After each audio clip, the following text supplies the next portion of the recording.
Lady Gaga was one of the performers during the Oscars, but she used that as an opportunity to speak about something that she went through herself at the age of 19, rape and sexual assault. Now, it became an empowering moment, not just for Lady Gaga, but for a number of women who came up on stage as rape survivors to kind of stand in solidarity with one another. These are not people who know one another. These are people who have gone through similar situations, similar tragic events, and they came together, and honestly, the performance was beautiful. So we have a number of pictures of it. Unfortunately, we can't show you the video, but I'll explain what happened. Lady Gaga gave an emotional performance of her Oscar-nominated song, Till It Happens to You, from The Hunting Ground, a documentary about sexual assault on college campuses. Gaga appeared on the stage flanked by survivors of sexual assault and was introduced by Vice President Joe Biden, who urged viewers that changing a culture of sexual abuse is everyone's responsibility. What I particularly liked about Biden is when he came up there and he introduced Lady Gaga, he didn't specifically focus on female victims. He mentioned rape that impacts both men and women, and I think that's an important message to kind of send out there. Yep.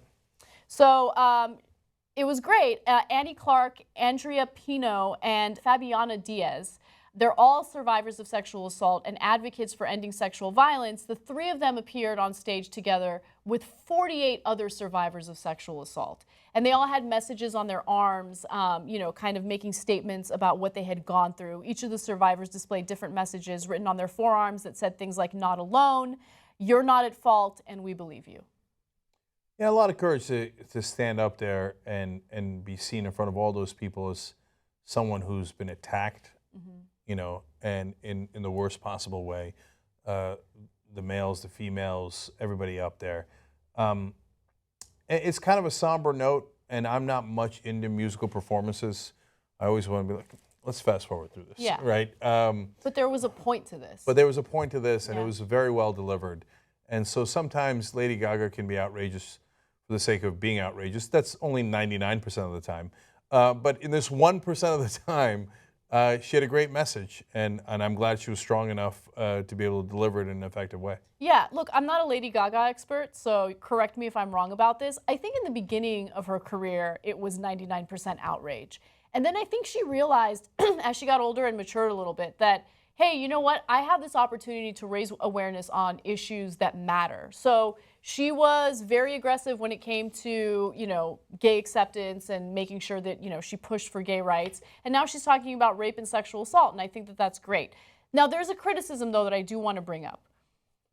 I like that she is helping these women stand in solidarity for what they went through. I like that she's talking about something that a lot of people feel uncomfortable talking about.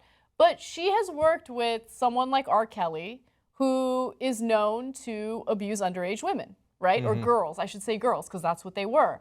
And so that kind of sends a mixed message. And for those who have, you know, kind of put out that criticism, I hear you and I agree with you. I don't know if Lady Gaga's ever going to talk about that or mention it, but I think she should. Well, part of the problem here is the music industry is so dirty that it's hard to work with someone who doesn't have a problem, right? And I don't know why this industry developed in the way that it has. And I'm not just talking about things that are in the news. I've talked and had really interesting interviews with people who are in the music industry. And the culture is, if somebody's coming up, you take advantage of them, you sexually abuse them, and that's a par for the course. Remember that guy who with the Backstreet Boys and in Cenk and yes, I do remember that guy. And then he ran away to Southeast Asia and is a male manager abusing the other male singers. There's R. Kelly, there's Dr. Luke, there's an endless array of people, and it's always the same story. Part of the reason is obvious. In music, look, now I'm going to be a little bit biased, and you guys are going to get mad at me because I'm not a big music person. I get annoyed by the industry, but it's fairly random, especially this day and age, who makes it, right? Number one, because there's a lot of talented singers. Number two, these days, it's because you can auto-tune anyone and they sound the same, right? It's mainly in the production. I believe Dr. Dre could actually make me sound good, okay? So since it's the luck of the draw, the people that are the producers or heads of the music labels, etc., have enormous power. And what do men usually use enormous power for? Oftentimes, unfortunately, they use it for their own sexual kicks, right? And so that's what happened in the music industry. It went unregulated for so long that it became commonplace.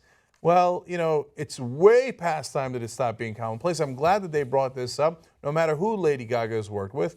But the people that really need to regulate themselves more than anyone is the music industry. So sing songs to yourself first, clean up your own act, right? And then we should do it as a country. And I love that you brought it to the forefront.